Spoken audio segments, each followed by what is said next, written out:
Então, pessoal, sejam bem-vindos de volta. Eu não sei se vocês viram os comentários que eu coloquei lá no Classroom, né? Tanto os trabalhos quanto as aulas, elas já estão lá dentro do Classroom. Eu vi que você botou o trabalho lá naquele formato da SBC. Isso, botei uns avisos com as aulas também dentro dos links direto para os vídeos, caso vocês quisessem baixar. Né? E aí eu vou, agora que eu vou quitar tudo separadinho, eu vou começar a subir as aulas para o YouTube, mas para vocês já poderem adiantar durante essa uma semana. Então, usei essa uma semana também para vocês poderem revisar o conteúdo, darem uma descansada, porque eu sei que é puxado, né, gente? É puxado. Eu mesmo estou sofrendo com AD e fazendo mais matérias além de AD. Não, assim, e é um período que é um período, eu sei que é duro para todo mundo, né? Então, assim, eu resolvi também dar uma puxada no freio de mão, mas já começar a botar as avaliações de vocês em dia, a gente já começar a trabalhar alguma coisa nesse sentido. Tem algumas coisas que eu quero fazer nessa segunda parte do curso, como a questão do pentest, ter a questão do... realmente um pouco de segurança ofensiva, mas a gente vai continuar onde a gente parou, trabalhando um pouquinho sobre essa questão de arquitetura. A gente já vinha falando sobre desenvolvimento seguro, o que precisava, a gente chegou a falar de OWASP, falou de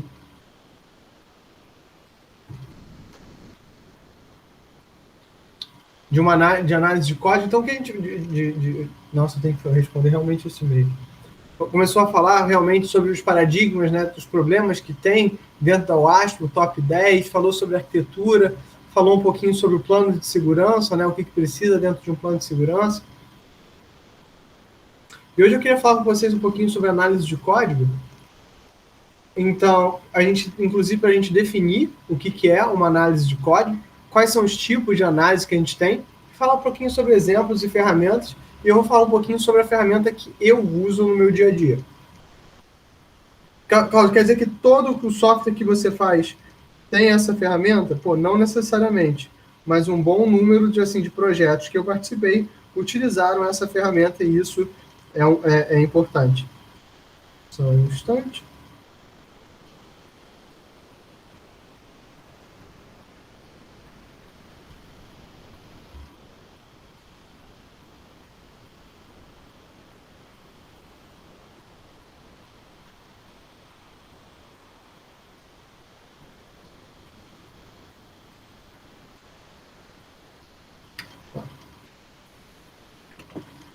Então, falar sobre os tipos de análise e mostrar esses exemplos. A ferramenta que eu uso, já adiantando, é o SonarQube.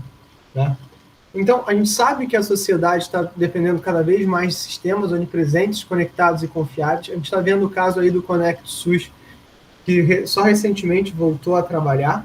Né? A gente está vendo cada vez mais sistemas de larga escala, a gente está tendo esse problema com a pandemia. E o que eu falo é, a pandemia, ela não trouxe nenhum problema novo. Isso, as pessoas estão dizendo, a pandemia mudou o cenário. Isso, eu pessoalmente, Cláudio, né, com minha opinião pessoal, quanto pesquisador e cientista, é que a pandemia não trouxe para a gente nada de novo, nada que a gente já não soubesse. O que a pandemia está trazendo para a gente, né, é a noção de que coisas que a gente estava ignorando quanto sociedade já há algum tempo não podem mais ser ignoradas, né? Essa é a grande questão da pandemia, na minha opinião. A gente, quanto sociedade, estava ignorando uma série de coisas, a gente, quanto sociedade, estava ignorando uma série de questões, né? E não pode, não dá. A gente já não tem mais esse timing para ignorar essas questões e deixar essas coisas para lá. Então, a pandemia trouxe para a gente essa consciência, né, de que esse processo que a gente está vivendo, ele é um processo irreversível, né? Que existe agora aqui um processo da gente estar trabalhando, né, em prol de uma nova sociedade. A gente está trabalhando em prol de um novo cenário econômico, né, em prol de uma nova visão de mundo,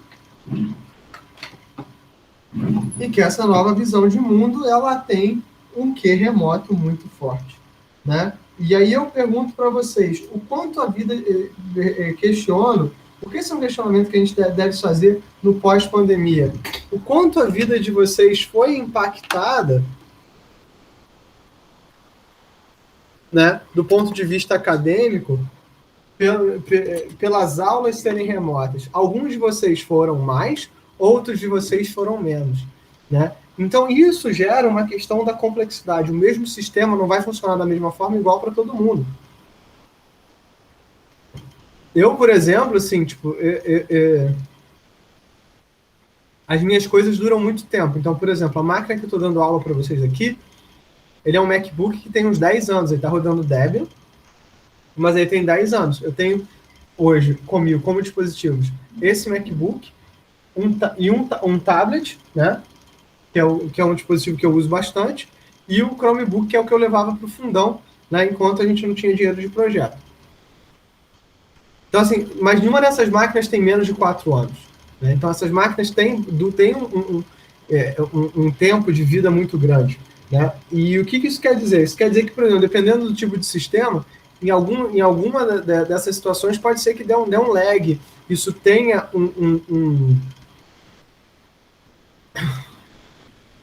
uma perda de desempenho. Então você acaba tendo um problema. Ah, Cláudio, por que você não vai investir numa máquina nova? Porque eu não vou investir numa máquina para trabalhar. Né? Se eu vou investir essa máquina, vai ser para uma máquina pessoal para trabalhar. A não sei que eu tenha um projeto fora, senão eu vou usar as máquinas que o FRJ vai por me prover. Mas, assim, então esses sistemas são complexos, eles estão lidando com diversos tipos de dispositivos. Alguns dispositivos com um pouco mais de poder de fogo, alguns dispositivos, como eu falei, como esses que eu estou usando, com um pouco menos de poder de fogo, mas ainda capazes de realizar as tarefas que tem. Então, não tem uma fronteira que é claramente definida, né? Então, por exemplo, decisões que aparentemente não estão relacionadas à segurança vão possuir implicações, pequenos problemas não podem ter grandes consequências. Então, pega o caso, por exemplo, esse caso da pandemia, né? Tipo, a gente decidiu ir para o remoto, mas nem todo mundo tinha acesso igual à internet. Alguns iam ter um acesso mobile, outros vão ter um acesso residencial, né? Outros não vão ter acesso de forma nenhuma. Então, como lidar com esse tipo de questão? Como é que você prepara o teu sistema para que ele realmente lide com diferentes dispositivos? Pode parecer que isso é bobagem, isso é reclamação de gente do terceiro mundo, né? Tipo, tá com dispositivo velho. Mas se você pensa no cenário de IoT que está surgindo, que são pequenos dispositivos, e esses pequenos dispositivos, eles vão ter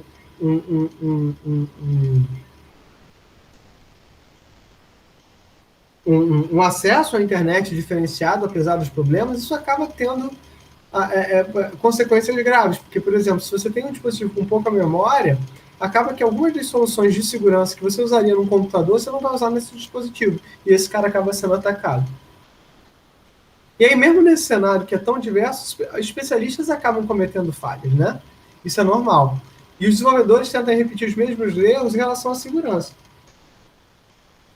Então, a ideia é que a gente consiga fazer com que não especialistas, ou seja, desenvolvedores que não são especialistas em segurança, implementem segurança de forma correta.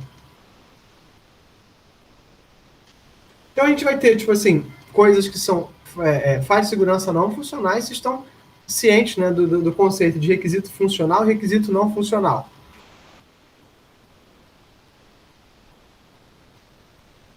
Sim, não? Coloca aqui. Tá. Então, os requisitos... Eu vi em engenharia de software com Shell. Não sei se eu vou lembrar as definições assim. Um requisito funcional é um requisito da regra de negócio. É uma falha que a regra de negócio gera. O requisito não funcional é um requisito que não está diretamente associado à tua regra de negócio. É aqueles de desempenho, usabilidade. A própria segurança é um requisito não funcional, né? Dependendo do tipo de aplicação que você tem. Por exemplo, usar senha, né? Porque você quer, isso pode se tornar um requisito funcional. Mas não necessariamente isso entendeu? Essas são questões que a gente tem sempre que estar discutindo, né? E tem que estar pensando. Não são triviais. O que eu quero que vocês entendam é que essas coisas não são triviais. E se você tem um cenário de microserviços, um cenário onde você tem diversos componentes de software interagindo, que estão numa infraestrutura de Kubernetes, essas são questões tensas de lidar. Então, você tem algumas falhas de segurança que não são funcionais.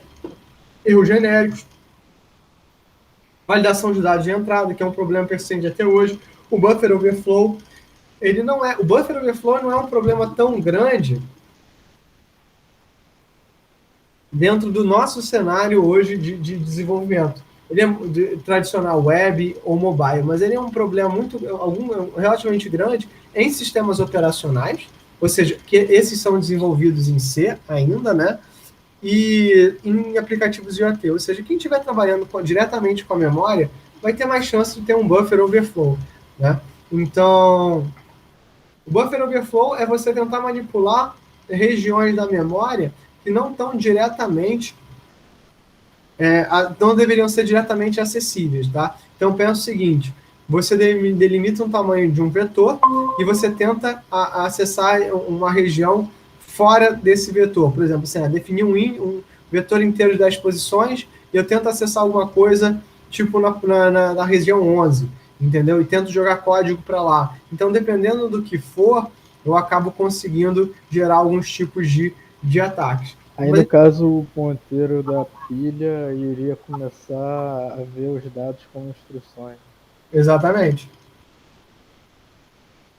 Exatamente. E a ideia é justamente essa, que você jogue, faça com que o ponteiro da pilha aponte para uma região onde tem código malicioso.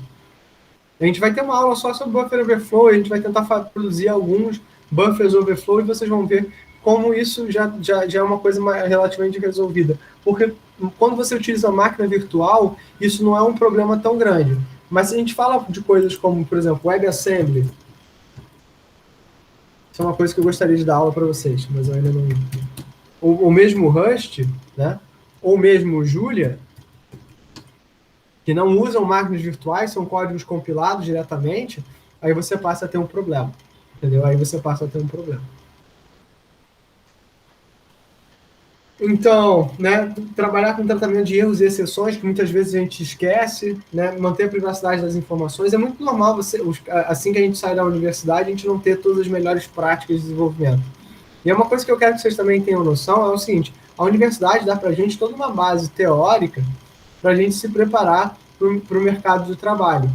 Mas a prática ela vem muito do dia a dia. Né? Isso não quer dizer que a universidade é menos válida, quer dizer que a universidade ela cumpre um papel. Teoria básica, provavelmente você só vai ver dentro da universidade.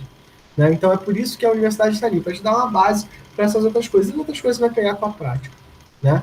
Então a gente vai ter tipo assim, uma variedade de softwares hoje, assim, aplicações web, serviços acessíveis. Eu hoje, por exemplo, passei por um problema interessante. Interessante agora, né? Porque antes eu estava com muita raiva no meu coração. Eu pago um plano de saúde, né? E normal, como qualquer ser humano, né? Como qualquer pessoa razoável. E aí o que aconteceu? Eu queria eles mandam pelo correio, que assim, eu já desisti de pegar pelo correio porque nunca chega. E aí todo mês eu tenho que ligar para o plano de saúde para tentar buscar. Eu falei, não, vou usar o sistema web deles. E o sistema web deles era super falho. Aí eu falei, cara, eu vou dar uma terceira chance e vou baixar pelo aplicativo. E pelo aplicativo eu consegui baixar o meu boleto. E mostra o seguinte, né, que era a mesma informação, é a mesma base de dados, é o mesmo usuário, mas aplicações diferentes me dão falhas diferentes. Se eu tentei mandar o boleto para o meu e-mail, me deu uma fatura de R$0, e eu tentei mandar o boleto para o meu e-mail pelo aplicativo do celular, e ele me deu o valor correto. Então isso mostra que tem um quê aí de preocupação que a gente tem que ter quando a gente lida com diferentes aplicações. E esse cenário de microserviços, onde eu tenho diferentes front-ends para a mesma base de dados, ou se você pensar, tipo assim, mesmo no modelo MVC, onde a visão do teu modelo MVC, ela muda, ela tem acessos diferentes, isso passa a ser bastante interessante de você pensar.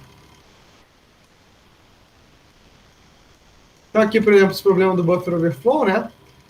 Assim, tentando buscar, né? Tipo assim, esse problema ele era do Windows até bem pouco tempo, né? Ele tentava buscar fazer uma cópia de um determinado elemento para um determinado diretório.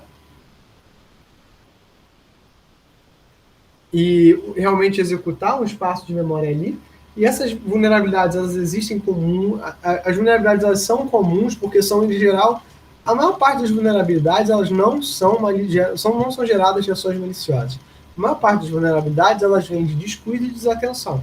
Elas vêm de justamente a gente ter hábitos de programação que não são os melhores para as nossas aplicações, que não são os melhores para o nosso dia a dia, né? Então, nota que o que eu vou ensinar hoje sobre análise de código, ela, tipo assim, tanto pode ser utilizada para o bem quanto para o mal. Então, eu peço de vocês a parcimônia e o bom senso. E esses problemas, eles indicam, né, justamente que segurança não é um problema a nível, né, da preocupação da entrega do software. Porque pensa o caso do engenheiro de software. O engenheiro de software, qual é o trabalho do engenheiro de software, galera?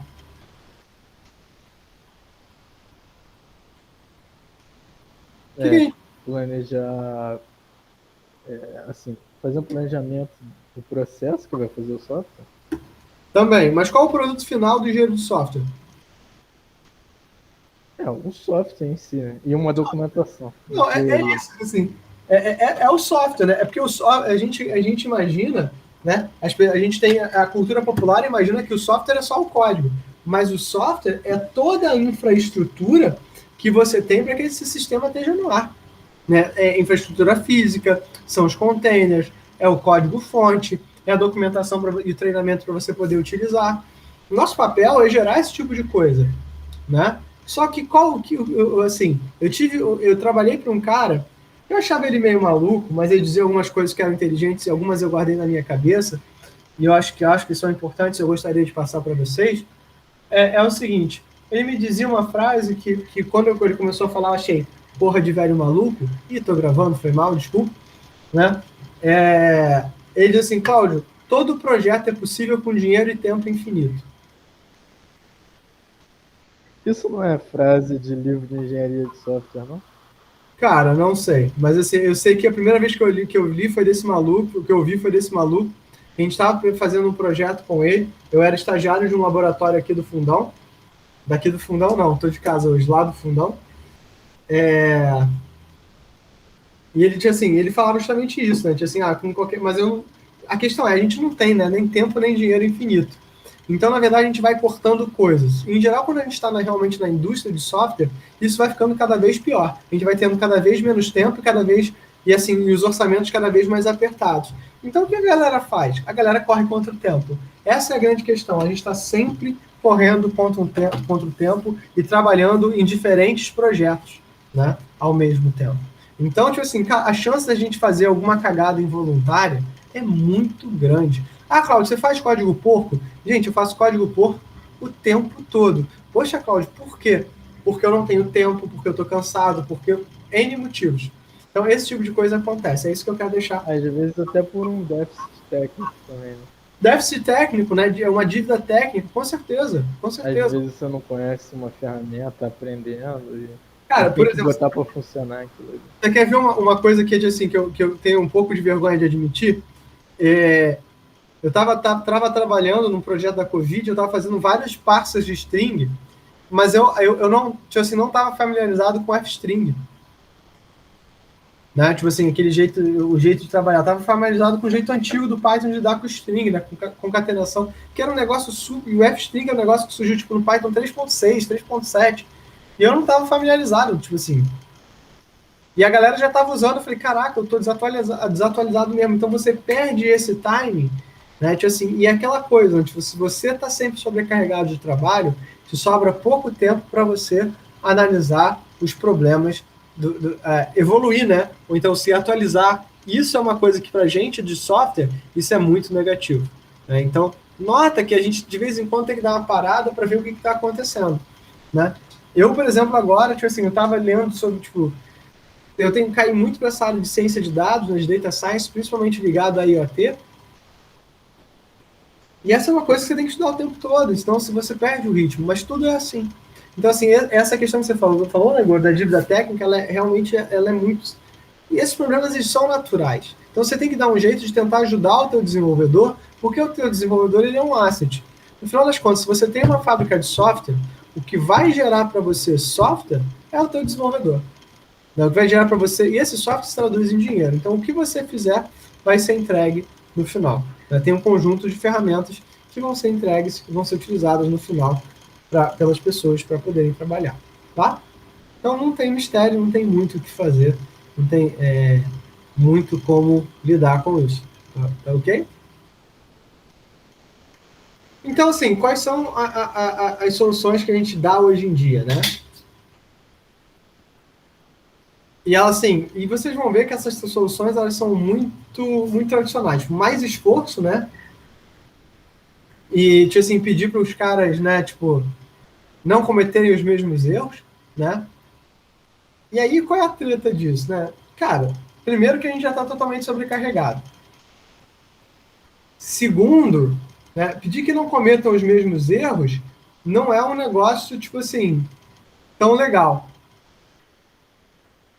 Porque nem todo mundo é especialista em segurança, e implementar segurança vai querer que você tenha feedback. E quem é que vai te dar feedback de segurança se o teu gerente talvez não seja também de um especialista em segurança, né? Ou então a abordagem mais bizarra que é deixa para depois, faz o que você sempre fez e deixa o problema como firewall. Cara, eu vou dizer para vocês que essa abordagem número 2 é a que eu mais vejo. E não é nem tipo assim, deixa o problema com firewall, tipo assim, ó. Eu já ouvi isso de uma fábrica de software, só é problema se o cliente reclamar. Isso aí eu achei, tipo assim, de uma falta de responsabilidade.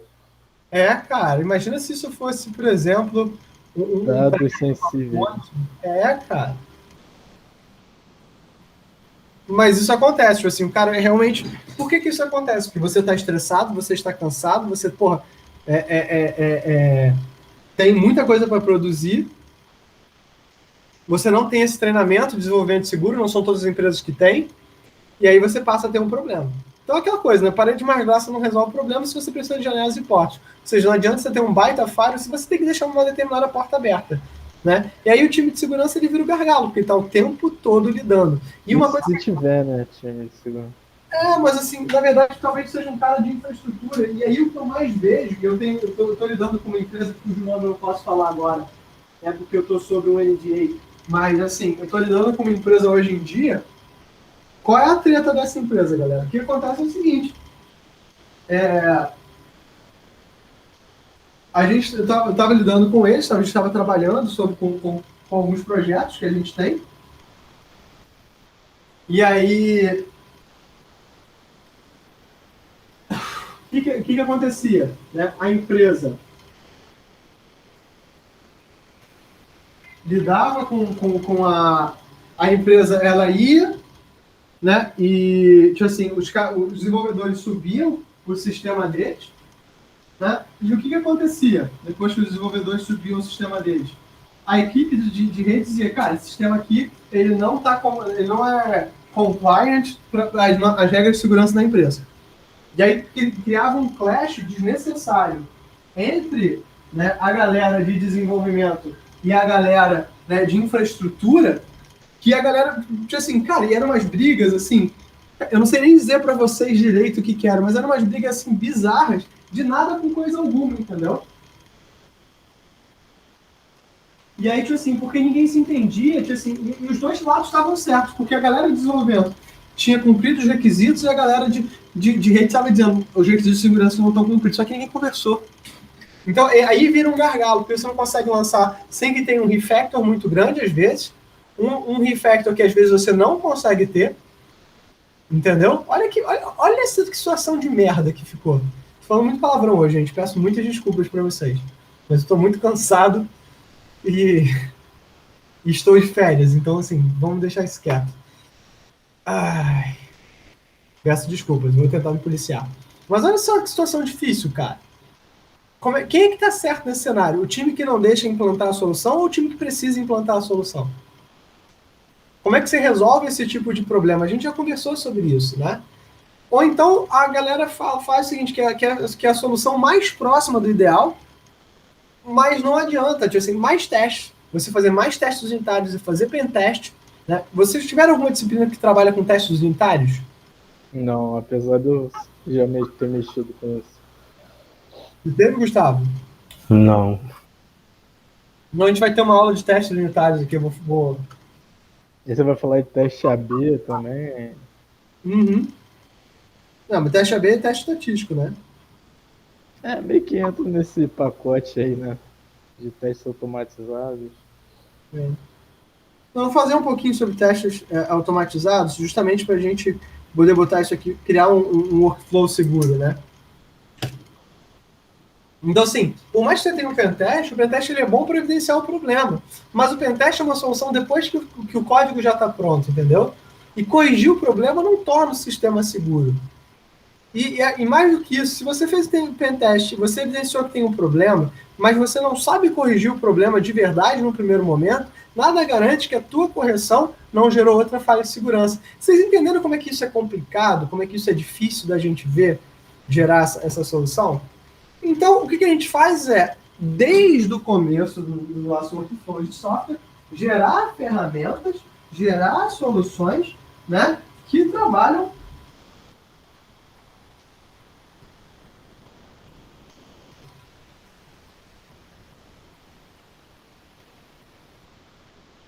com software. Que comecem a analisar o nosso código e que possam, de forma automatizada, dar para a gente algumas dicas de coisas que a gente está fazendo. A gente já tem hoje ferramentas que fazem a análise da sintaxe do nosso código, né? Que eles evidenciam, né, coisas como de IntelliSense, coisas que vão evidenciar para a gente que existem problemas dentro do nosso software, né? A gente já tem esse tipo de ferramenta, né? Ferramentas, inclusive, muito boas. Ferramentas que realmente facilitam a nossa vida. Então, a gente, na verdade, o que a gente vai ter agora é uma ferramenta que vai fazer essa análise não só da sintaxe, mas também da própria... das próprias práticas de segurança que a gente vai ter, né? E uma delas é a análise estática, né? Então, o que é uma ferramenta de análise estática? Uma ferramenta que vai analisar o código sem executar. Entendeu? Então, é capaz de contemplar um número bem maior de possibilidades que o ser humano em testes convencionais. Ou seja, qual é o problema do teste unitário? O teste unitário ele é feito por pessoas. Ele é desenhado por pessoas. Né? O ser humano, não. Então, assim, a análise estática, não. Ele vai verificar um conjunto de regras pré-definidas para gerar esses testes. Né? Ele não tem um conhecimento prévio do que o código deve ou deveria fazer. Então, ele precisa de informações sobre o que ele quer encontrar. Então, por mais que ele gere mais variações que o ser humano, ele ainda tem algumas limitações. Ele é chamado de análise estática justamente porque ele não altera o código-fonte. Ele só analisa o que está lá. É uma ferramenta, não vai fazer o serviço sozinho, né? E é preciso fazer isso de uma forma correta. Ou seja, na verdade, ela é um dos testes que vão ser rodados a partir do teu código, né, para trabalhar. Então, imagina o seguinte, por que a gente hoje usa pipelines de CI/CD, de Continuous Integration e Continuous Development? Porque, na verdade, o que a gente quer é a garantia da qualidade do nosso software. Então, se você quer que a tua empresa tenha um certificado CVMI, um certificado MPS-BR, o que quer que seja, você precisa ter qualidade de software. Você já trabalhou em empresas que têm esses certificados?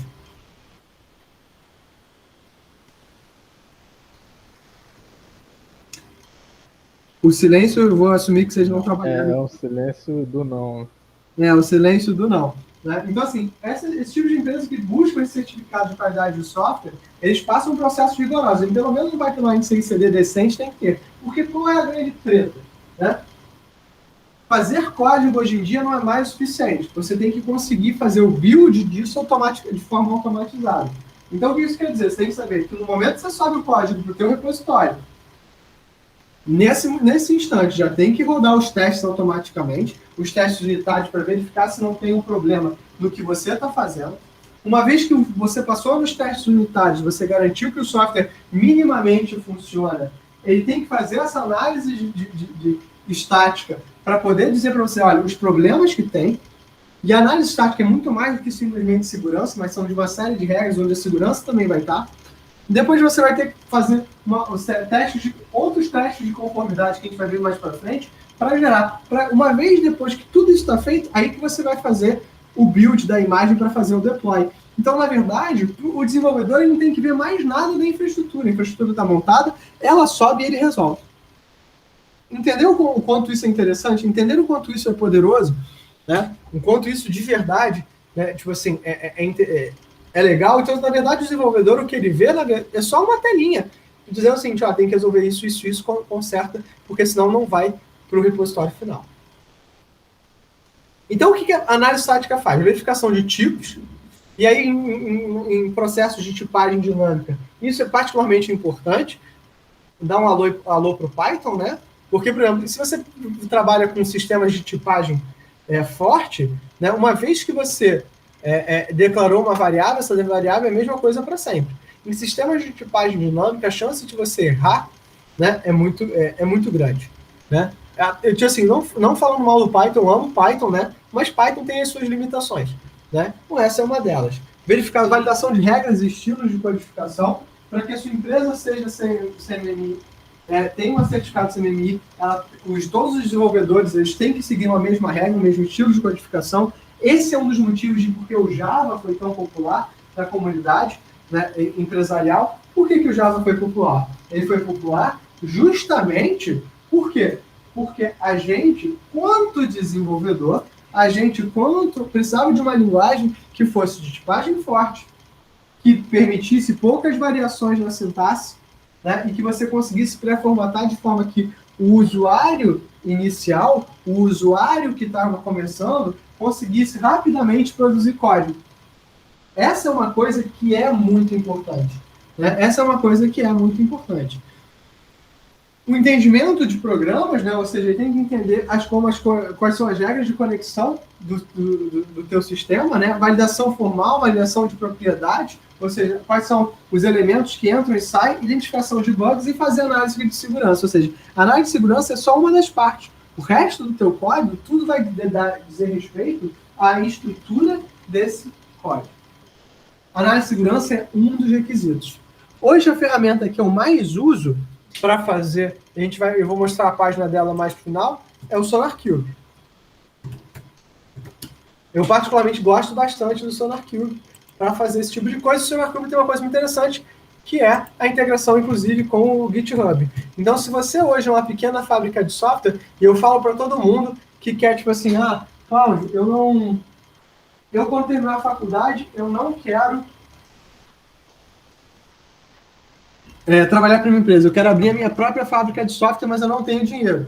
Eu falo, cara, hoje você não precisa, para você abrir a tua fábrica de software, você não precisa de grandes investimentos. Você pode fazer todo um regime de trabalho totalmente remoto,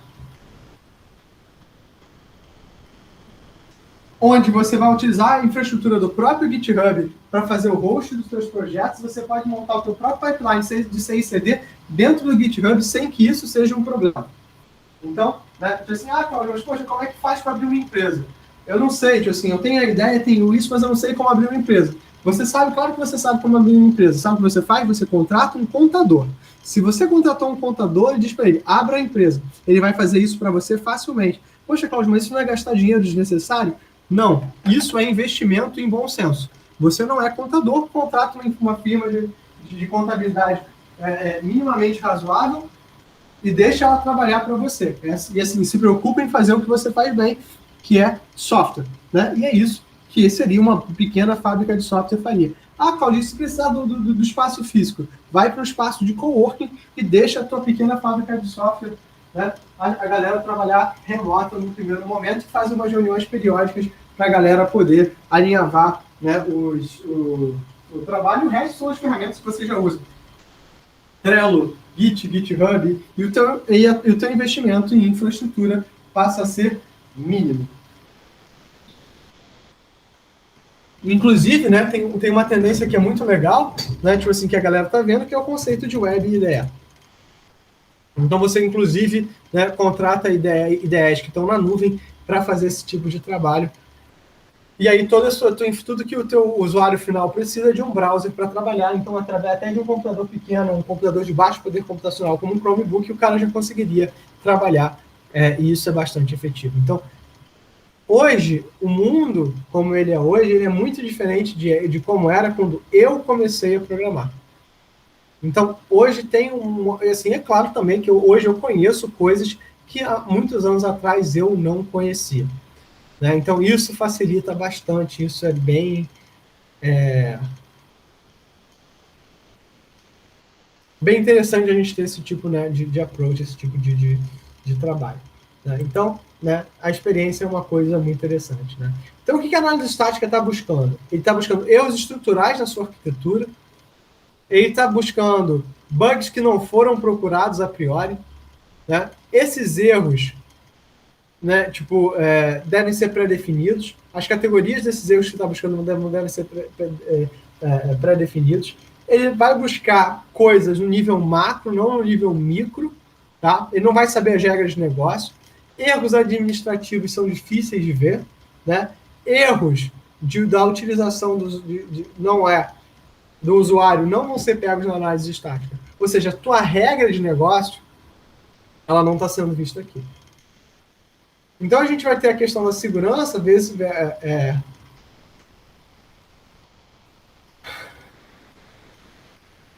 qualidade, né? Então, assim, essas ferramentas de caça que caçam bug, eles vão focar em resultados de alto grau de certitude. O que isso quer dizer? Elas vão buscar resolver bugs pontuais. Os bugs, em geral, eles têm um baixo custo unitário. É que são muitos, em geral. Então, essas ferramentas vão incorporar uma grande base de bugs e práticas que levam a bugs. Então, falsos positivos vão viabilizar o uso da ferramenta, ou seja, você tem muitas coisas que, na verdade, são práticas da tua empresa que você não sabe que são um problema. Isso vai viabilizar o uso da ferramenta. Ferramentas de segurança, de forma geral, elas não vão focar nesse baixo custo, mas em resultados de alto risco, que vão requerer intervenção manual, ou seja, a ferramenta não vai consertar. Quem vai consertar é o usuário final. Né? E os falsos negativos é que são um grande problema. Coisas que eles dizem que são verdade, isso aqui está errado. Deixa eu só concentrar isso aqui.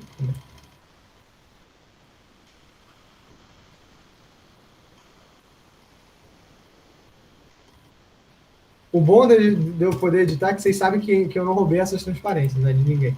Então, assim, estou fazendo essa cagada aqui em tempo real. Então, falsos negativos são um grande problema. O que é um falso negativo? Algo que ele não disse, que ele disse, isso não é um problema, na verdade isso é um problema. Isso acontece. Então, como é que funciona? Tem um código-fonte, tem um modelo pré-definido, em geral o SonarQube já vem com uma base de dados, mas que você pode alimentar. Tem regras, essas regras quem vai dar são vocês, vão fazer uma análise e ele vai te dar um report. Ou seja, o que uma ferramenta de análise de código te dá é um relatório. É só isso. E esse relatório que você vai tratar a partir dele. Então, quais são os atributos de um analisador? Os algoritmos de análise, né, que são as técnicas apropriadas para identificar e priorizar esses apontamentos, as linguagens suportadas e os dialetos relevantes. Né? Ou seja, em Python, para web e utilizando o Python 3.10. Então, a capacidade de tratar milhões de linhas de código, coisa que um ser humano normal não conseguiria fazer, tá? Uma vez pediram para eu fazer uma análise de um determinado software do governo, cujo o órgão também não posso dizer. Aí eu falei, cara, olha só, para analisar o código, eu vou precisar de pelo menos uns 6 meses para fazer isso aí de trabalho duro. Mas 6 meses é muito tempo. Eu falei, cara, eu vou gastar pelo menos o tempo que vocês gastaram desenvolvendo. Porque eu tenho que passar pelos mesmos problemas que vocês passaram, para poder entender o que está sendo feito aqui. Então, tipo assim, uma ferramenta dessa ajuda bastante. Ajuda, claro que ajuda.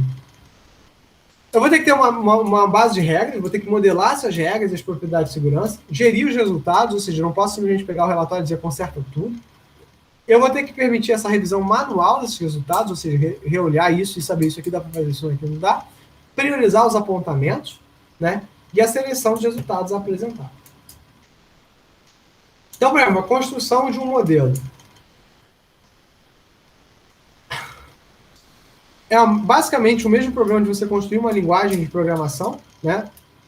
Não sei se vocês chegaram a fazer compiladores.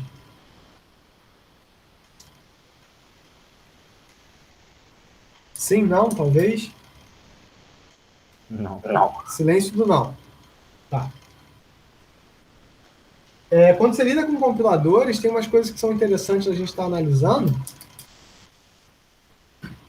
como, por exemplo, você constrói as regras do que você quer chamar de linguagem, né? E a mesma coisa vai ser aqui. Eu vou ter que construir quais são as regras do sistema que eu quero analisar. Quanto mais regras, quanto mais conexões de regras, mais complexo fica. E às vezes você não tem acesso ao código-fonte, você só tem acesso ao binário, e o binário, né, é interessante porque ele está sempre disponível. Ao mesmo tempo, né, é difícil você fazer porque a decompilação não necessariamente é trivial. Existem algumas ferramentas como o Hydra. Eu vou até convidar um colega meu para falar sobre isso.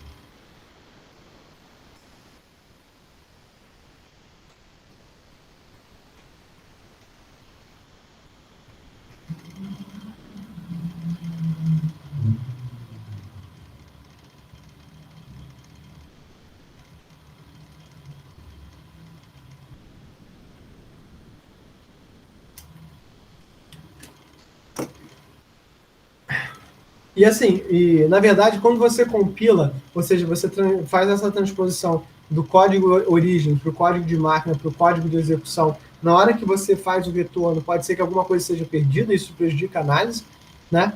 Mas tudo bem, faz parte do jogo. As técnicas de análise, né? A gente trabalha com o que a gente chama de propagação de atributos, ou taint propagation, né? Então, na verdade, o que o taint propagation faz? Ele pega uma variável e tenta seguir todos os caminhos dessa variável do começo ao fim, ou seja, de um input até a saída.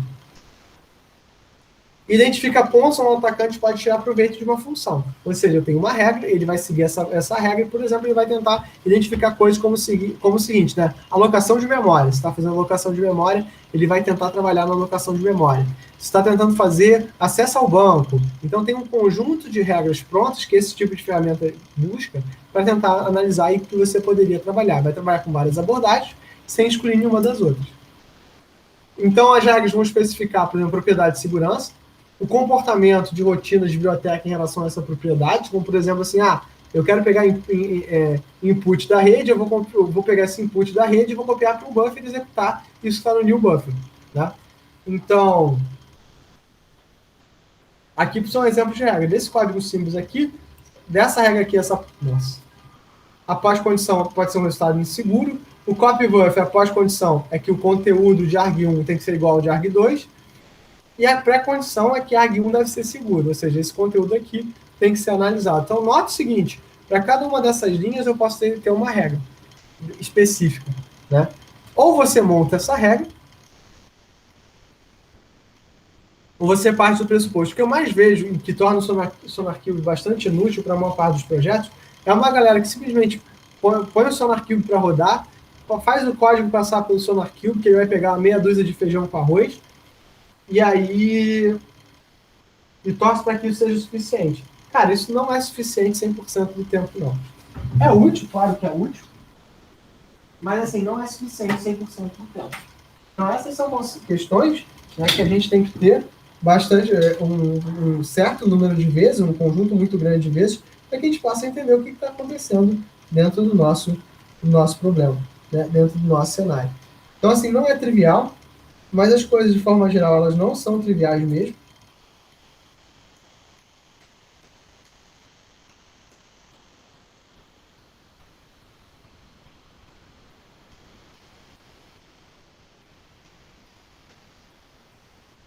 Então, essas coisas realmente não são triviais, então vocês têm que dar uma olhada nesse tipo de questão. As coisas, às vezes, são realmente complicadas, a gente tem que lidar com esse tipo de coisa. Mas é útil, né? É claro que se você simplesmente rodar o SonarQube, isso não é um problema tão grande. É assim, não quer dizer que vai ser inútil? Não, mas não vai ser tão útil quanto poderia ser, entendeu? E acho que essa é a grande questão. Não ser tão útil quanto poderia ser. Então, assim, o relatório que sai da ferramenta deve convencer os desenvolvedores que existe um problema no código, né? E esse problema, entenda, não necessariamente é um problema que faz o código não funcionar, mas é um problema que apresenta vulnerabilidade para esse código. E vocês têm que entender também que o desenvolvedor é uma criatura orgulhosa e sensível. Paulo, o que isso quer dizer? Quando você diz para ele que ele está errado, ele fica bravo, ele fica chateado, o coração dele, né, apresenta mágoas indeléveis que jamais vão te perdoar. Então, na verdade, assim, a apresentação né, tipo assim, você justamente sair um relatório dizendo que o cara tá errado, pode ficar, né, tipo, pode deixar o cara chateado, né, então assim, você tem que, quando a ferramenta faz isso de forma automatizada, o desenvolvedor, quando o desenvolvedor não tem uma outra pessoa dando uma olhada, isso dá uma facilitada. Como é que isso normalmente era feito antigamente? Né? Então assim, o gerente de projeto, ele ficava revendo, pelo menos o líder técnico do projeto, ele ficava revendo o código que a galera subia pro repositório. Até hoje ainda assim, você faz um commit e o teu gerente tem que dar uma olhada no que você está fazendo, né?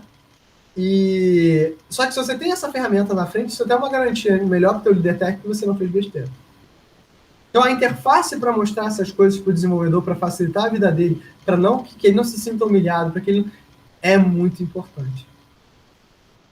E o que pode dar errado? Falso positivo, por exemplo, o modelo pode estar incompleto ou incorreto, com uma análise super conservadora, ou falsos negativos, né? A sua ferramenta só vai apontar bobagem, né? Então ele não aponta tudo o que precisa. O modelo é incompleto ou incorreto, isso gera um falso negativo. A ausência de regras específicas, só tem regras genéricas, você faz uma análise relaxada. Isso que eu falei, se você simplesmente usar o SonarQube e esperar que ele magicamente responda todas as coisas que tem no seu coraçãozinho, você vai ter um problema. Não é assim que ele funciona. Agora, se você tem uma expectativa um pouco mais realista sobre o SonarQube, você pode ter, né, um ganho considerável de usar essa ferramenta. Formas de uso. Como é que eu vou usar uma análise estática de código? Ou em programas finalizados, né? É uma das formas de você trabalhar com o pentest. Né? Uma das etapas do pentest é fazer a análise do código, isso é uma coisa interessante. Dependendo da quantidade de resultado, pode tornar esses problemas intratáveis, né? Então, assim, se você realmente, né, quer trabalhar só com um programa finalizado, você tem um problema. Então, quando você faz a análise incorporada à codificação, executada com parte do build diário, semanal e dos seus milestones, você vai mitigando esses problemas conforme eles ocorrem, você deixa de ter uma quantidade de bugs tão gigante que não seja tratável, né? Então, a correção é feita à medida que o código é criado. Você tem uma confiança maior no código que você está gerando. Isso é muito importante para o desenvolvedor. Isso é muito importante para o usuário final. E aí, algumas objeções, né? Pô, demora demais para rodar. Às vezes, quando você vai fazer o build, você tem que fazer análise de código, o desenvolvedor reclama, pô, mas acaba demorando muito. A tradução disso é que o cara está dizendo que segurança não é problema dele. Encontra muitos falsos positivos. Beleza. Segurança não é problema. Ele está dizendo isso, segurança não é problema meu. Não é adequado para a nossa forma de trabalho, segurança não é problema seu. Então, na verdade, eu joguei todas essas desculpas. Demora demais para rodar? Dane-se. Você vai trabalhar em outra coisa enquanto está rodando. Isso não é um problema. Encontra muitos falsos positivos? Melhora o modelo. Não é adequado à nossa forma de trabalho. É a tua forma de trabalho que é medieval. Né? Tipo assim, para vocês terem noção, galera, tinha muita gente, quando começou, isso eu estou falando de uns 15 anos atrás, quando a gente começou a fazer, né, tipo, versionamento de código de forma séria, as pessoas reclamavam dizendo que isso gastava mais tempo do que, né, as pessoas se entenderem. Ter um repositório único era mais fácil. Teve gente que... é uma coisa totalmente absurda. Cara, tipo assim, mas pensa isso, né? Não, mas pensa que isso é hoje, entendeu? Isso é hoje, a gente já tem essa... não, tipo assim, a galera, cara, tipo assim, não queria versionar, porque era uma coisa nova que tinha que aprender, entendeu? Que você tinha que botar no teu workflow. Então, quando você hoje pensa que, tipo assim, que a gente tem esse cenário de DevOps, né, desenvolvimento e operação mais junto, a galera também ficou, quando começou esse cenário de DevOps, teve uma galera que ficou bravíssima, dizendo, cara, eu sou de redes, eu não quero aprender a programar. Mas não adianta, entendeu? Essas todas as coisas que a gente está falando, essas são coisas que são naturais e que a gente vai ter que se adequar. Não tem jeito. Você simplesmente vê a densidade de defeitos, ou seja, a quantidade de defeitos no código, isso não é uma boa métrica. Por que isso não é uma boa métrica? Porque, na verdade, você pode ter muitos problemas fáceis de resolver. Responde alguma questão, por exemplo, assim, se você tem muitos problemas do mesmo tipo acontecendo, quer dizer que o cara não está prestando atenção no que ele está programando. E uma boa chamada de atenção vale a pena, né? Ou então, quais bugs acontecem com mais frequência? Se o cara insiste muito nesse erro, pode ser que o cara justamente tenha uma dívida técnica, e aí você precisa de treinamento. Então, isso é um bom insight. Agora, pensa o seguinte, quantas empresas vão pegar essa análise de código, ver os erros que estão acontecendo e vão dar treinamento para o seu usuário final? Cara, isso é uma parada que é muito necessária. E qual é o esforço para tornar o meu aplicativo seguro? Ou seja, esforço, qual é o investimento que eu preciso fazer? Qual é o trabalho que eu preciso fazer? Né? Essas são questões que a gente precisa analisar o tempo todo. Quais são? O que eu estou fazendo?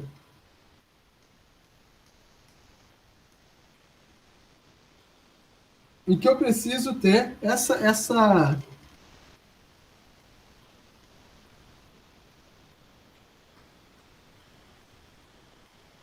relação, né? O que é investir para mim nesse cenário? Só um instante.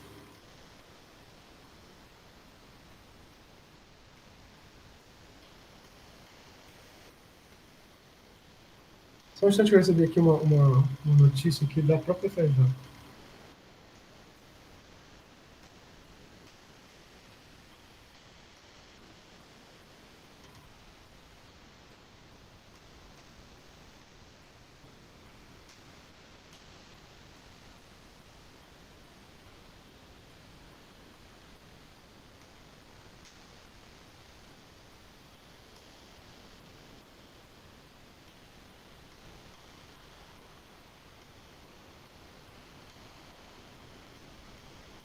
Não, tranquilo.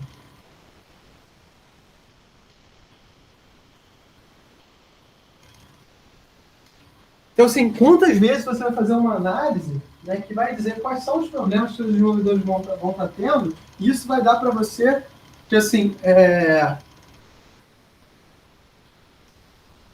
justamente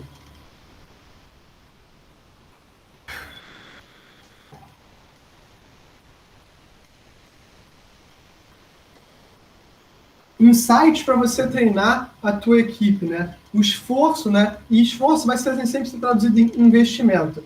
Como assim investimento? Porque o esforço para transformar a tua aplicação uma aplicação segura, quer dizer, o tempo que você vai gastar a mais no teu ciclo de desenvolvimento para que a sua aplicação seja segura, o tempo que o seu desenvolvedor vai gastar a mais consertando esses bugs que a ferramenta de análise estática vai apontar, quais são o tempo que o investimento financeiro que você vai fazer para treinar a sua equipe, essas coisas são importantes. Se você for pegar, por exemplo, hoje uma empresa boa de segurança, que tem os treinamentos muito legais, é a Clave Segurança da Informação, que tem a Academia Clave, que dá esses cursos, e isso é bem legal, isso é bem positivo, isso é bem poderoso. E a adoção dessas práticas, elas vão requerer uma mudança da cultura. Mais do que apenas outra ferramenta, você tem que pensar que integrar esse processo em algo que não necessariamente é um erro, né? E é só o começo, é o porta-estandarte da segurança do software. A ferramenta não resolve solução. O que resolve segurança é cultura. As ferramentas não são capazes de identificar alguns problemas, né, que vão inibir a maioria dos comportamentos errados. Mas, ao mesmo tempo, vocês não têm, né, como fugir disso. Então, a gente tem que focar nos problemas de entendimento mais fácil e relevante e treinar logo que possível. Treinamento de segurança de software é fundamental. Treinar na ferramenta é fundamental. Então, se você quer usar o seu arquivo, você tem que trabalhar. Então, mensure os resultados, né? Os resultados encontrados pela ferramenta. Quais foram as vulnerabilidades? faz o teu próprio modelo, investe em customização desses modelos, deixa isso adequado para o teu sistema. E aí que eu falo, gente, e aí tem dois tipos de empresa de software. Tem a fábrica de software que faz software para clientes, para resolver problemas de clientes. Essa é uma empresa. E tem a fábrica de software que gera produto. Você tem um produto que você está botando para jogo, esse produto resolve o problema de alguém, e é isso que você faz. Se você está fazendo esse tipo de produto, beleza, muito legal da tua parte, muito bacana. Isso é uma parada legal, isso é uma parada que você tem, que você, mais do que a fábrica de software, né, que vai ter o contato com o software uma vez, você precisa ter um contato redobrado. E assim, usar pela primeira vez é um problema. Como foi usar o Git na primeira vez, no primeiro projeto de vocês? Deve ter sido muito difícil. Na segunda, já foi ótimo. Na terceira, vocês já sabiam o que fazer. Depois fica igual beber água. Depois é igual beber água e andar de bicicleta, entendeu? Aprender uma vez, você aprende para sempre. Não tem conversa. Inclusive, você sente falta quando não tem. Ele é bem simples, até quando ele dá problema, geralmente tem no Stack Overflow alguma coisa mais clara. Não, com certeza, mas assim, cara, é aquela coisa, se você tem que usar e você nunca viu, é um problema. As pessoas reclamam disso. O que as pessoas mais fazem é reclamar. O custo é o dobro na primeira análise, né? Então, assim, 10% do tempo do teu software vai ser gasto hoje em dia trabalhando problemas de segurança. Na primeira vez você vai gastar mais. Mas, cara, isso é normal. No Visual Studio ele faz análise de código automatizada, tá? Ele já tem um code analysis embutido. E olha só como é que é a saída do Visual Studio, né? Ele diz os tipos de problema que tem para o código do C#. É por isso que o Visual Studio Code é uma ótima ferramenta, mas o Visual Studio, né, que é gigante, né, ele é uma ferramenta realmente assim, diferenciada na quantidade de coisas que ele consegue fazer, né? E ele já tem embutido essa questão da análise de código. Cláudio, você recomenda, então, todo mundo utilizar o Visual Studio? Eu falei, cara, não, porque primeiro que ele é caríssimo, segundo que ele é gigante, né? E aí eu não tenho nem saco, nem energia espiritual para lidar com o Visual Studio, né? Tamanho família. Mas olha só como é que sai o relatório. Eles pegam um pedaço do código, ele já marca dizendo exatamente o que está errado e o que precisa modificar, né? E quais são os códigos que está sendo feito. Então ele diz assim, o Find Bugs é um outro, só que ele é para Java, né? Ele pega código Java, ele funcionava com o plugin do Eclipse. Eu usei muito Eclipse na época que eu programava em Java. Hoje em dia eu não conheço ninguém que esteja usando. Teve uma migração em massa do Eclipse para o Visual Studio Code. Na verdade, a gente saiu muito do Eclipse, foi para as ferramentas da IntelliJ, né? Principalmente a galera que estava programando para Android. O Android Studio, ele originalmente era baseado no Eclipse, depois que ele foi para as ferramentas da IntelliJ. Mas a galera, e assim, hoje em dia todo mundo está migrando para o Visual Studio Code. É interessante isso, né? Pensar que a gente não está utilizando mais tanto IDEs e muitos editores de código, mas isso vem também do fato de que a gente não está mais utilizando tanto, né, ferramentas de compilação. A gente tem usado cada vez mais ferramentas, né, de interpretação de código, né, linguagens como JavaScript, como Python, e que realmente você não tem uma necessidade de um build tão especializado. Mas o Find Bugs também te dá uma resposta muito legal sobre o que está sendo feito. E a conclusão, né, antes da gente falar um pouquinho do SonarQube, erros acontecem, então você tem que estar preparado para isso. Segurança faz parte do desenvolvimento. Se vocês não estão preparados para que a segurança faça parte do desenvolvimento, vocês vão ficar para trás. Para os auditores, a ferramenta vai tornar viável e eficiente a análise de código. E um histórico também de ver que tipo de... Por exemplo, eu me lembro de uma empresa que eu estava conversando, que eles estavam passando por esse processo de análise de código pela primeira vez. E um dos melhores desenvolvedores deles, um dos caras mais produtivos, era o cara que gerava mais bugs. Por que vocês acham que isso acontecia? Porque ele fazia mais entregas naturalmente, e essas entregas pontualmente tinham bugs, e no volume de entrega ele acabava somando mais bugs. Além disso, e você está perfeito na tua colocação, ele era o cara mais experiente. Ele pegava as paradas que eram mais difíceis para fazer. É volume e dificuldade. Exatamente, assim. Ou seja, ele tinha volume, tinha dificuldade. Então, assim, é difícil. O cara que faz crude, ele não vai ter tantos erros assim. Né? O cara que faz o feijão com arroz, né? A não ser que ele seja muito inexperiente, ele não vai ter tantos erros assim. Agora, o cara que é experiente, o cara que tem, tipo, né, que tá vivendo, tipo assim, o cara que, assim, tá tipo, no front de batalha, esse cara realmente vai ter. Né? Então, não dá também você simplesmente pegar a ferramenta e dizer, isso aqui não está trabalhando direito. Não, você tem que ter um quê? Então, assim, é isso que eu falo, a ferramenta não pode ser utilizada de forma indiscriminada, porque senão ela vai dar pra gente um viés muito ruim do que está acontecendo. E não é isso que é feito para ela fazer. Né? Não é isso que eu acho que vocês deveriam fazer com a ferramenta, vocês deveriam trabalhar. Então, a ferramenta, né, é um dos componentes críticos para uma boa solução, desde que você tenha parcimônia. Tá? E aí, antes da gente passar, deixa eu só aqui ver se vocês estão vendo aqui. Estão vendo, né? Então, esse aqui é o SonarQube.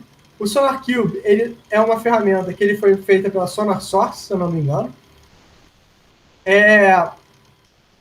Ele é código aberto, tá, gente? Então, não se iludam. Ele serve para uma pancada de linguagens. Então, assim, de todas as linguagens possíveis e imagináveis do SonarQube, ele é uma boa representação. Então, ele vai ver Java, Kotlin, C Sharp, Terraform, COBOL, não sabia nem que é, enfim, né? SQL, Swift, Scala. Então, assim, cara, tem muita coisa. Você pode integrar ele com pipelines das diversas aplicações. Então, aqui você tem o Jenkins, você pode integrar isso direto com o Visual Studio Code, você pode integrar direto com o GitHub. Então, eu estou falando, se você quiser integrar esse negócio com por exemplo, criar uma conta privada no GitHub, cria sua conta privada, integra um pipeline através do GitHub Actions, você consegue fazer um negócio muito legal com o teu código. Você consegue fazer uma parada muito, muito bonitinha, muito assim, para você começar a tua própria fábrica de software. E o mundo tá tendo, nesse momento, as pessoas estão, né, precisando de desenvolvedores. É uma fase de muito aquecimento. Então, se você hoje quer gerar software, hoje se você quer, né, trabalhar como desenvolvedor, hoje você precisa de um espaço legal para você começar. Cara, hoje o mundo está muito aquecido para você trabalhar, tá? Não tem mistério, não. A documentação é bastante farta para vocês começarem. Então, tá aqui, né?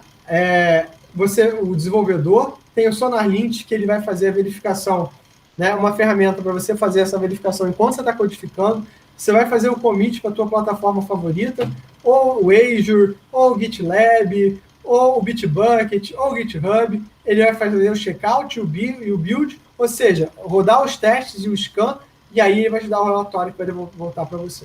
Então, exatamente como a gente estava falando. Não tem mistério. Se vocês forem lá no Docker Hub, já tem plugin pronto. Então, o user guide dele também é muito simples de você trabalhar. Então, esses conceitos que a gente botou aqui sobre débito, custo de remediação, ele é muito interessante vocês darem uma olhada, né? Quando a gente fala sobre clean code, é esse tipo de coisa que a gente está falando. Essas definições de métricas, como complexidade ciclomática, complexidade cognitiva, né? Tem os white papers para vocês darem uma olhada. Então, aqui tem umas métricas que ele vai passar para vocês. Aqui, métricas de segurança, que valem a pena dar uma olhada, vocês verem isso aqui. O tamanho das classes, eles vão verificar a cobertura dos testes, isso é interessante, né? Então, condition of coverage é condições que foram avaliadas como verdadeira uma vez, condições que foram avaliadas uma vez pelo número total de condições.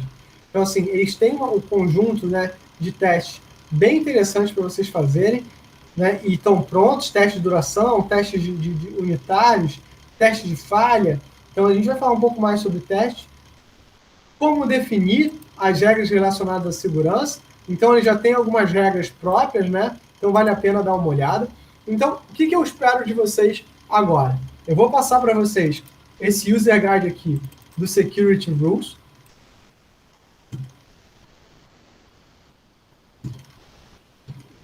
Que é o que eu quero que vocês deem uma olhada. E dentro desse Platform Integration, eu quero que vocês gerem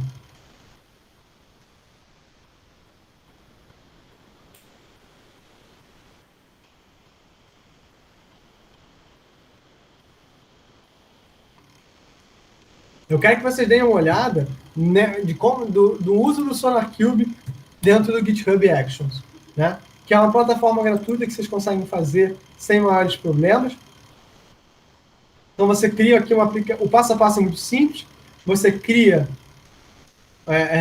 a ferramenta, né? Tipo, como você sempre utilizou, e na verdade o resto é simplesmente usar o Scanner CLI para vocês poderem trabalhar. Então não tem mistério aqui, né? Essa integração ela é bastante simples. Mas o que eu gostaria que vocês fizessem agora, né? Para a gente não se alongar muito, vocês poderem fazer isso remotamente, né, e depois a gente vai tirando dúvidas conforme elas forem surgindo, é tentarem criar um projeto e criarem esse SonarQube. Então, né, tenta instalar o SonarQube, tá? Só um instantinho.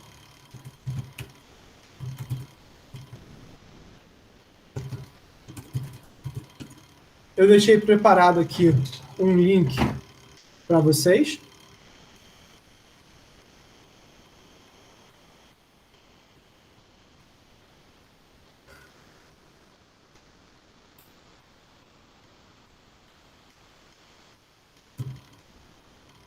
Para vocês darem uma olhada.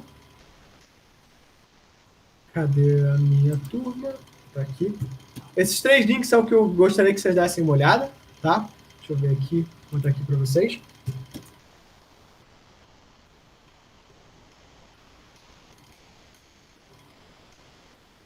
Então, acho que vale super a pena vocês tentarem fazer isso, nem que seja num repositório local de vocês, para vocês poderem começar a ver esse scanner funcionando, né? Então, tipo assim, tem muita coisa legal. Olha só o output do scanner, né? Ele tem uma configuração que são os properties, e vocês podem trabalhar com isso. Então, dá uma olhada nessas coisas para vocês começarem. E não é a única ferramenta, né? Então, se vocês vierem aqui, Tools for Static Analysis, olha só a quantidade que tem. Reshift, Bold, CodeSense, Raxis, SonarQube está aqui. Então, tem um monte, né, de ferramentas de análise estática. Hoje, né, na própria página do OWASP, eles já mostram essas ferramentas, né? Então, aqui, ó, .NET Security Guard, Ignition, né? O próprio OWASP tem esse material pronto para vocês darem uma olhada, né, para vocês verem. Mais importante, né, pode ser que algumas ferramentas vocês consigam ver, vão utilizar, tá? Mas, assim, o mais importante é que vocês utilizem alguma no pipeline de vocês de CI/CD. Olha aqui o Find Bugs, tá? Find Sec Bugs foi um plugin para aumentar, né, o Find Bugs, só com bugs de segurança. O GitLab tinha. Deixa eu ver se tem mais algum interessante aqui.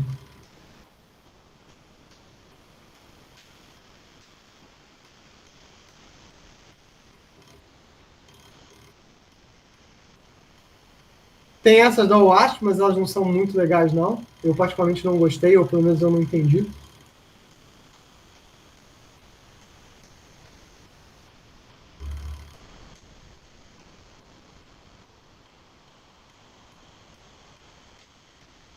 SonarQube aqui.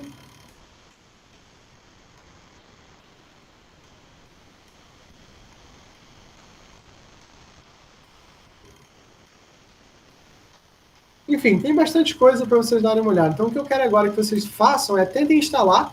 Tem aqui um passo a passo bem bobinho de como fazer isso aqui. Tentem instalar o SonarQube e gerar um primeiro relatório para vocês.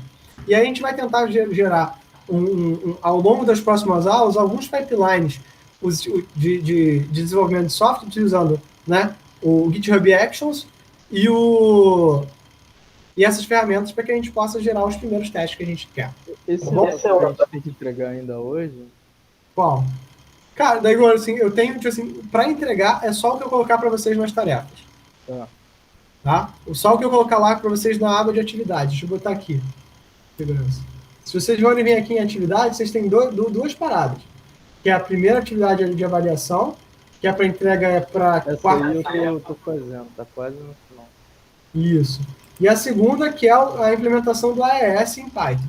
Né? E aí eu não quero que vocês utilizem a biblioteca, eu quero que vocês implementem por uma vez na vida de vocês, vocês implementarem. Eu utilizei Python porque eu achei que fosse a linguagem que todo mundo fosse mais normal. Mas se não for, aí vocês me avisam. Né? Tem um monte de gente aqui que nem vem, né? Não sei nem quem são, alguns. Mas tá bom. Tá ok? Fiquem tranquilos, assim. O que for para entregar vai ficar aqui, tá? O resto são sugestões que eu dou para que vocês vão ganhando essa manha. Qual é a vibe do curso que eu quero dar? Eu quero dar para vocês ferramentas do que vocês realmente vão ver de segurança, tá? E claro que deve ter uma ou outra aula que eu devo brincar um pouquinho com o conceito de segurança ofensiva, mas é só para dar uma brincada também, não é uma sangria desatada, tá bom? Então, pessoal, eu acho que por hoje é isso, né? Quando a gente tem pouca gente também, tem pouca dúvida, acaba quem vai mais rápido. Eu vou parar aqui de gravar. Sejam bem-vindos de volta, né?